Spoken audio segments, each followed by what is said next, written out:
আজকে শুরু করতে যাচ্ছি আমরা cyclic photophosphorylation. At first cyclic ফটোফসফোরাইলেশনটা হয় হচ্ছে স্ট্রোমা ল্যামেলিতে।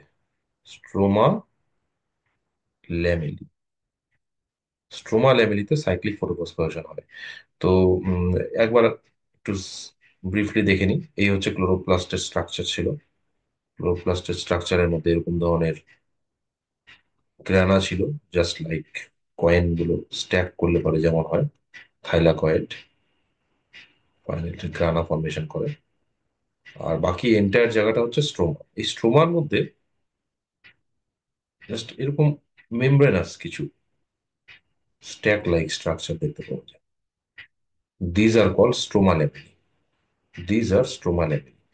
এই স্ট্রোমা ল্যামেলির মধ্যে একটা ফটো সিস্টেম থাকে। কোন ফটো সিস্টেম? এই স্ট্রোমা ল্যামেলিতে যে ফটো সিস্টেম থাকে, দ্যাট ইজ PS1। আমরা আগে পড়েছি PS1 সম্পর্কে। PS1 এর মধ্যে যে রিয়াকশন সেন্টারে কি থাকে? ক্লোরোফিল A থাকে। রিয়াকশন সেন্টারে ক্লোরোফিল A, এটাকে আমরা P700 রিগার্ড করি। বিয়ন্ড 680 ন্যানোমিটার ওয়েভলেন্থকে অ্যাবজর্ব করে। তো ডেফিনেটলি এখানে একটাই ফটো সিস্টেম থাকে। তো সেই ফটো সিস্টেম থেকে এক্সাইটেড হয়ে ইলেকট্রন রিলিজ হয়ে যাওয়ার পর এনার্জি হারিয়ে আবার এই ফটো সিস্টেমে পড়বে। এখানে তো আর কোনো ফটো সিস্টেম নেই। তার মানে কোনো একটা সোর্স স্টেশন ফটো সিস্টেম থেকে যখন ইলেকট্রন বেরোচ্ছে এই ফটো সিস্টেম থেকে, এনিওয়ে এটা কতগুলো ইলেকট্রন ক্যারিয়ার দিয়ে ফাইনালি ইলেকট্রন সমস্ত এনার্জি হারিয়ে আবার এই ফটো সিস্টেমে এসে পড়বে। এবং ডিউরিং টাইমে এই পথে এটিপি জেনারেট হয়। তো এটাকে আমরা এই জন্য বলে থাকি cyclic photophosphorylation. Why these are called cyclic? Due to presence of one photo system, that is PS1। এখান থেকে যে ইলেকট্রনটা রিলিজ হয় এটা এনার্জি হারিয়ে আবার এখানে এসে পড়ে। তো আমরা শুরু করি এই ফটো সিস্টেমে কিভাবে সাইক্লিক ফটোফসফোরেশন ঘটায়। সাইক্লিক ফটোফসফোরেশনটা কোথায় হয়? তাহলে হয় হচ্ছে এটা স্ট্রোমা ল্যামেলিতে। চলো।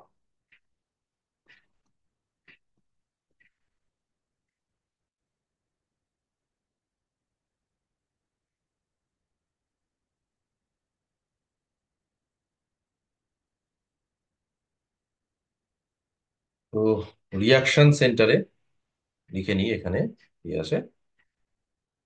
ক্লোরোফিল A রিয়াকশন সেন্টারে, তাকে ঘিরে থাকে অ্যাক্সেসরি পিগমেন্ট।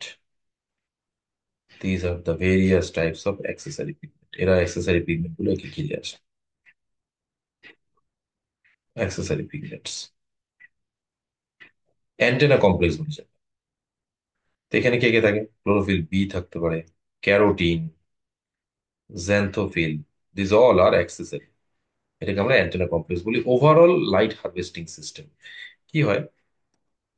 সানলাইট যখন স্ট্রাইক করে,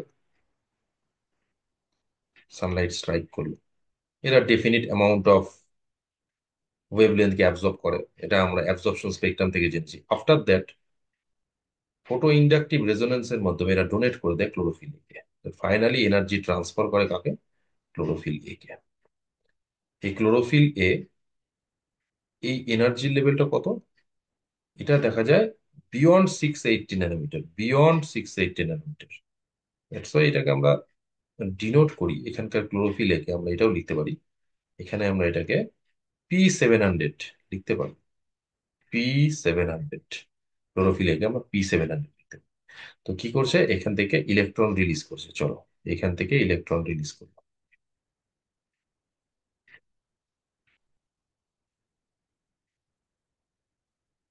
এখান থেকে ইলেকট্রন রিলিজ হলো। Suppose pair of electron, electron release করলো। এটা এমনি ইন্ডিভিজুয়াল একটা ইলেকট্রন দেখানো যায়, পেয়ার অফ ইলেকট্রন দেখাচ্ছি। এটা প্রাইমারি ইলেকট্রন অ্যাকসেপ্টর এটাকে অ্যাকসেপ্ট করে। প্রাইমারি ইলেকট্রন অ্যাকসেপ্টর কে থাকে এখানে? Ferredoxin reducing substrate. Primary electron acceptor এটাকে অ্যাকসেপ্ট করলো। এটা না uphill transport. Electron excited হয়ে, মানে এটা ইলেকট্রন এক্সাইটেড হয়ে একদম আউটার অরবিটে চলে যায়, বাইরের কক্ষ চলে যায়। তারপরে আস্তে আস্তে সেটা সোর্স স্টেশন ভেতরের দিকে আসতে থাকে। এবার এই জায়গায় কে থাকে? ইলেকট্রন কতগুলো অ্যাকসেপ্টর। তো প্রথমে থাকে প্রাইমারি ইলেকট্রন অ্যাকসেপ্টর। এটা তো PS1 এর সঙ্গে অ্যাসোসিয়েটেড, প্রাইমারি ইলেকট্রন অ্যাকসেপ্টর। দেন এই প্রাইমারি ইলেকট্রন এর ইলেকট্রনের কে ট্রান্সফার করে দেয় রিডক্স রিয়াকশনের মাধ্যমে ফেরিডক্সিন। ফেরিডক্সিন থেকে ফাইনালি এটা চলে আসে সাইটোক্রোম কমপ্লেক্সে। সাইটোক্রোম কমপ্লেক্স মানে সাইটোক্রোম B6, সাইটোক্রোম F, এই সমস্ত। ডিউরিং টাইমে যখন ইলেকট্রন রিলিজ হচ্ছে, পাস হচ্ছে ইলেকট্রন, কিছু পরিমাণ এনার্জি রিলিজ করে। With the help of that energy, এই এনার্জিকে কাজে লাগিয়ে সেলের মধ্যে থাকা এডিপি আর ইনঅর্গানিক ফসফেট রিয়াকশন করে যেটা তৈরি করে, that is ATP, adenosine triphosphate. তাহলে এই এটিপি জেনারেট হওয়ার জন্য দায়ী কিন্তু ইলেকট্রনের এনার্জি। এবার এই ইলেকট্রনের এনার্জি আসলো কোথা থেকে? সানলাইট, ফোটন গুলো এখানে আহ, আপতিত হয়েছে এখানে, এরা অ্যাবজর্ব করেছে, দেন এই এনার্জিকে ট্রান্সফার করেছে। এই এনার্জি ওভারঅল ফোটনের এনার্জি, মানে ইলেকট্রন যে এনার্জি নিয়ে বেরোচ্ছে এটা ফোটনের এনার্জি। ইলেকট্রন আপহিল ট্রান্সপোর্ট হলো, তারপরে ডাউনহিল ট্রান্সপোর্ট হতে গিয়ে এটিপি জেনারেট করলো। কিভাবে? যে ইলেকট্রন যখন রিলিজ হচ্ছে, ইলেকট্রন যখন পাস হচ্ছে, যে এনার্জি রিলিজ হচ্ছে সেই এনার্জি দিয়ে। আফটার অল এই সাইটোক্রোম থেকে এরপর ডাউনহিল ট্রান্সপোর্ট, এটা চলে আসে প্লাস্টোসায়ানিন। সেই প্লাস্টোসায়ানিন থেকে আবার ব্যাক করে ইলেকট্রন ফিরে আসছে। এবার এই জায়গাটায় এখানে না সাইটোক্রোমের দুটো ঘটনা। অ্যাকচুয়ালি ফেরিডক্সিন থেকে একদম এখানে থাকে সাইটোক্রোম F, আর এখানে থাকে সাইটোক্রোম B6। তাহলে একটা এটিপি এই জায়গায় জেনারেট হয়, আর একটা এটিপি ঠিক এই জায়গায় জেনারেট হয়, সাইটোক্রোম কমপ্লেক্সের মধ্যে জেনারেট হয়। একই রকম ইলেকট্রনের এনার্জিকে কাজে লাগিয়ে এখানেও এডিপি অ্যান্ড ইনঅর্গানিক ফসফেট জুড়ে গিয়ে এটিপি তৈরি করে। তাহলে ফাইনালি ইলেকট্রন এনার্জি হারিয়ে কোথায় এসে পড়লো? PS1 again. এই টোটালটাকে আমরা কি বলে থাকি? PS1, light harvesting complex. তাহলে কোনো একটা ফটো সিস্টেম থেকে ইলেকট্রন রিলিজ হলো, রিলিজ হয়ে এনার্জি হারিয়ে আবার সেখানেই পৌঁছে গেল। কেন এটা সাইক্লিক হচ্ছে? একটাই কারণ, এই ঘটনাটা হচ্ছে স্ট্রোমা ল্যামেলিতে, আর স্ট্রোমা ল্যামেলিতে একটাই ফটো সিস্টেম থাকে, PS1। কিন্তু থাইলাকয়েড মেমব্রেনে এমনটা হয়নি। থাইলাকয়েড মেমব্রেনে আমরা কি দেখেছিলাম? থাইলাকয়েড মেমব্রেনে যে দুটো ফটো সিস্টেম ছিল, একটা PS2, একটা PS1, সেখানে আমরা দেখেছিলাম এখান থেকে যে ইলেকট্রন রিলিজ হয়েছিল, সেই ইলেকট্রন কিন্তু আর ব্যাক করেনি PS2 তে। তাহলে PS2 তে ইলেকট্রনের ঘাটতিটা পূরণ করেছিল জল ভেঙে উৎপন্ন ইলেকট্রন। তাহলে ওটা ছিল নন সাইক্লিক। আর এখানে স্ট্রোমা ল্যামেলিতে PS1 থেকে ইলেকট্রন রিলিজ হয়ে আবার ব্যাক করলো PS1-এ।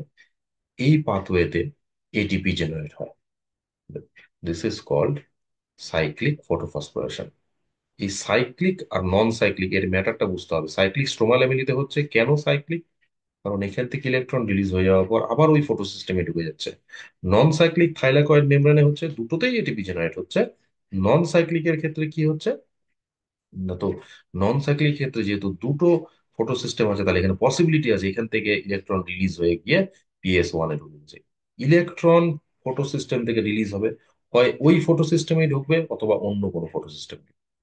যেহেতু থাইলাকয়েড মেমব্রেনে দুটো অপশন থাকে, তো এটা নন সাইক্লিক ফটোফসফোরেশন দেখায়, আর স্ট্রোমা ল্যামিনিতে দেখায় হচ্ছে সাইক্লিক ফটোফসফোরেশন। এবার কোশ্চেনটা হচ্ছে, সাইক্লিক ফটোফসফোরেশন কি জেনারেট হলো আমরা দেখলাম এটিপি জেনারেট হয়েছে। কেন এখানে ফটোলাইসিস হলো না, অক্সিজেন জেনারেট হলো না? এটা কেন হলো না? কারণ ওয়াটার স্প্লিটিং কমপ্লেক্স PS1-এ থাকে না। ওয়াটার স্প্লিটিং কমপ্লেক্স থাইলাকয়েড মেমব্রেনে থাকে, স্ট্রোমা ল্যামেলিতে থাকে না। সেই জন্য এখানে ফটোলাইসিস হয় না, অক্সিজেন ইভলিউশন হয় না। নেক্সট, এইখানে আরেকটা এনজাইম থাকে না, সেটা হচ্ছে NADP রিডাকটেজ। স্ট্রোমা ল্যামেলিতে এই এনজাইমটাও থাকে না, NADP রিডাকটেজ। এই এনজাইমটাকে আমরা কোথায় পাই? এটাকে পাই থাইলাকয়েডের আউটার মেমব্রেনে। তাহলে এই NADP রিডাকটেজও থাকে না। দ্যাটস ওয়াই এখানে কিন্তু NADPH প্লাস প্রোটন ফরমেশন হতে আমরা দেখব না। তাহলে এখানে শুধুমাত্র এটিপি সিনথেসিস হয়।